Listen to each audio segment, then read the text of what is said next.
from the Minnesota Sports Fan Podcast, which is our fan show with Russo's Filter.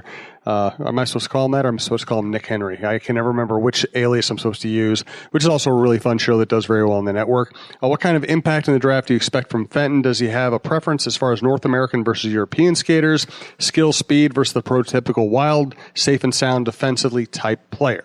No, I don't think so. I mean, everybody, I'm sure, has their own little biases, but you look at his history in Nashville. I mean, you know, the amount of Swedes that he's drafted. I mean, that's one that jumps out to you. But they have an incredible Swedish scout there.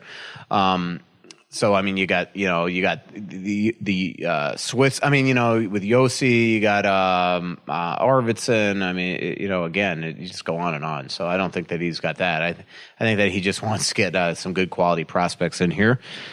It's interesting. One thing I will say. So I was told, and I think I'm right, that Nashville didn't allow Paul Fenton in their amateur meetings last week because of the potential of him coming here and not, you know, essentially getting information. But then I asked David Poyle point blank on the phone the other day, and he said he was in it.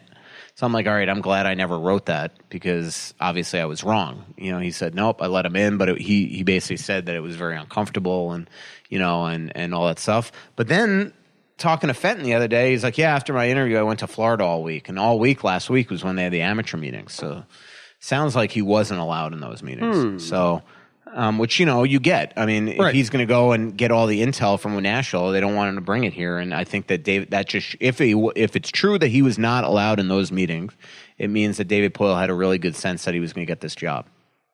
Interesting. I mean, I think we all knew he was going to get the job. Yeah. From Fighting Wild, did Bruce mean it when he said Coyle is being looked at the second center? Does that mean Koivu? I'm getting to the end. Eck, maybe the third center, is his final question. Oh, yeah, or he could play wing. I mean, you know, again, third center, second center. I mean, Mikko's still going to get the, you know, key draws and things like that. There just comes a point, though, where you've got to, you know, limit his, you know, probably lower his ice time a bit and not put him out there for every key situation and, you know, maybe second power play unit and things like that. If you'd like to reach this audience and a very large social media contingent, you can sponsor the program. You can reach me at jsouhan47@gmail.com. But from Ben Streeter, the most important question of the day, are there any current or former European wild players who are closeted Scandinavian/Nordic metal fans? I have no clue. I mean, maybe, you know. I have not talked Nordic music with any wild players. From Derek G. Johnson, which teams are mostly likely, I like the oddball questions, which teams are most likely trading partners for Fenton and his tweak attempt? How about Zucker, Coyle, and Dumbo to Carolina for Skinner? And number 3 to take, he's getting in way too deep. So take the first part of that question. Well, I mean, I do think Carolina is a team that he'll be on the phone with. Carolina is going to want to make some significant trades. Teravainen's available, Falk. As he mentioned, the number 3 pick potentially. You know, Don Waddell is probably going to want to make a splash. So that is definitely an option. You know, I mean, Buffalo, Ryan O'Reilly is potentially available. Again, there are players via free agency. I'll write more about this stuff as we go along. But, you know, the one thing that is very clear is that in the next, at the Combine, which Fenton leaves for on Sunday, and leading into the amateur and pro meetings, there's not going to be any moves up until after that because he's going to want to meet with these people. But in the next month, I mean, he's going to talk to 31 teams. I mean, there's 30 teams. I mean, there's just no doubt about it. And again, that stuff usually happens at the draft. From Luke Reachins, old listener and friend, do you have any inside information? Well, he kind of, I guess we've already answered that one.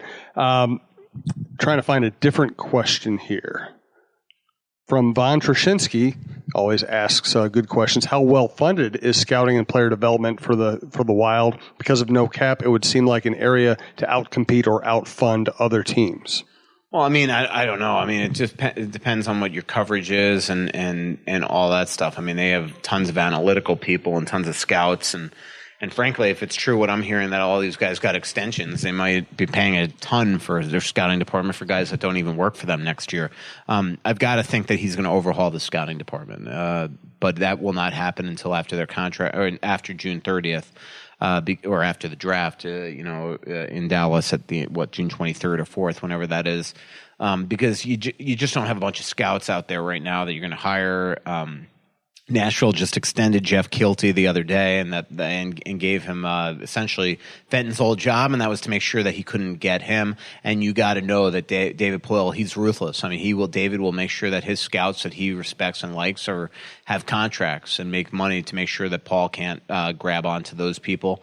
Mark Hunter's somebody that's going to be available this summer. But I bet you that he goes to the Islanders to work with Lou. That's although somebody told me that Fenton is really good friends with the Hunter family, and I saw actually Fenton during one of the playoff rounds recently meeting with Dale Hunter, so they obviously have a relationship. So, I mean, to get to the question, I think that if the essence of what the question is are there going to be changes, I would say yes, just probably not immediately. From TJ Voigt, should be worried about the lack of communication between Coyle and the medical staff. I think it's more so Coyle probably just being stubborn and just thinking he had sore wrists and not wanting to complain. Kind of what Boudreaux said, that essentially, here's a guy that missed, a month and a half or whatever it was with the broken fibula and having a tough year. And all of a sudden now in January, you're starting to not feel well with just sore wrists and probably not at least going to them and maybe letting them know that this is just beyond just sore wrists, that there's actually an injury there. So I think it's, if you listen to Bruce, it's more on Coyle, but I don't think that anybody's angry with him. But, I think this is just another example of if you can't function on the ice, don't play, because it didn't help, that's for sure. From Dan Waldron, any chance you buy... Although, remember, what were they putting in instead of Coyle, right? I mean, right. We're going to see Cal O'Reilly in there. Yeah. It's like it's not like they had somebody waiting in the wings that was going to actually sit there and do anything for this team. It's not like they had Tucker Hollow waiting to play. Exactly. From Dan Waldron, any chance Russo buys Fletcher's house? $1.4 million. Little tough. You work for The Athletic. You're a big deal. That's what I keep hearing anyway. Yeah. From Derek Simon, that went over well. Any way to get Parisi to believe it's best for him to move on? No. What? That's not going to happen. Do you believe Coyle's injuries played a large part in his ineffect? Okay, we got that. No, Parisi's not going anywhere. A cool guy. I appreciate all the questions. I'm just not doing a good job of reading through them because most of them are the same.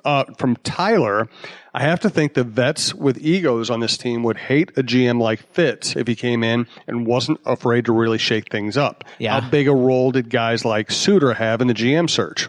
Touchy question. Yeah. I think Fenton's going to go in there and probably say some stuff too. But again, as far as Suter having a role in the GM search, he knows Fenton. That's all that I know about that. From John Paulson, very perceptive question. First of all, when do you anticipate a third jersey coming out? Not next season. Okay. Did the playoffs teach us that the Penguins' engine was actually Chris Kunitz and not Matt Cullen?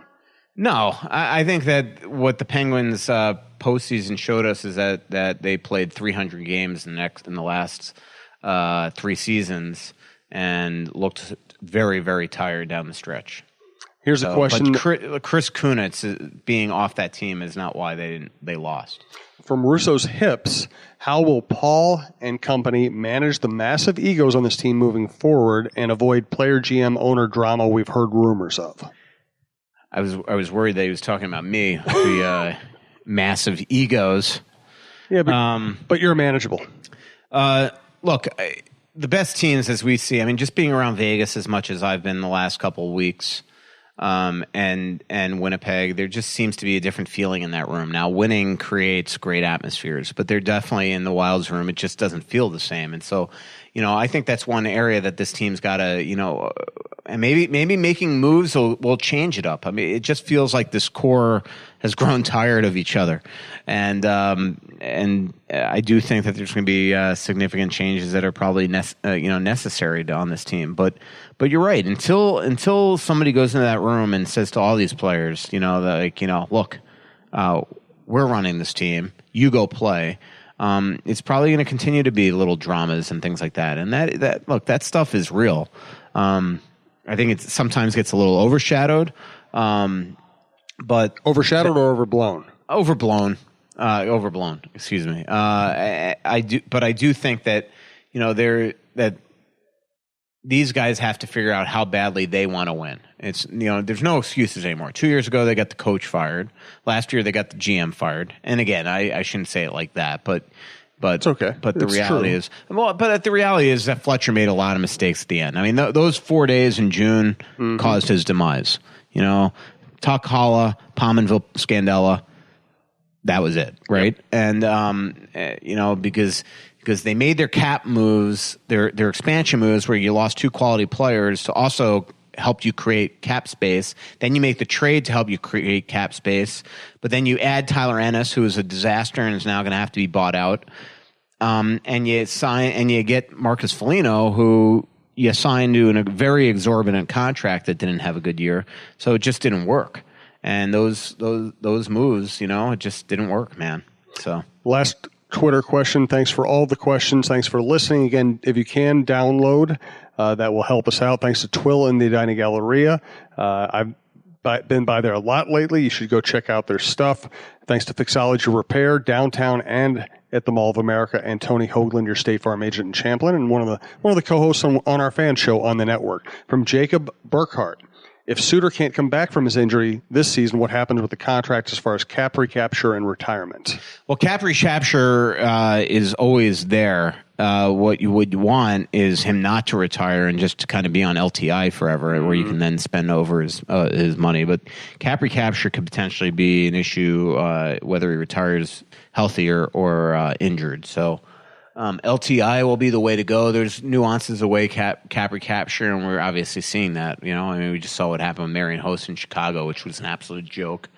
And frankly, technically, as easily as cap recapture came into the other collective bargaining agreement, theoretically, it could be taken out of this one. So we'll have to see there. But I know, talking to Ryan as much as I have the last month, I mean, he's got all intention of staying and playing, and being healthy. So we'll see. Unfortunately, he has started his rehab, and unfortunately, he hasn't been able to put any weight on it. So you just don't know yet.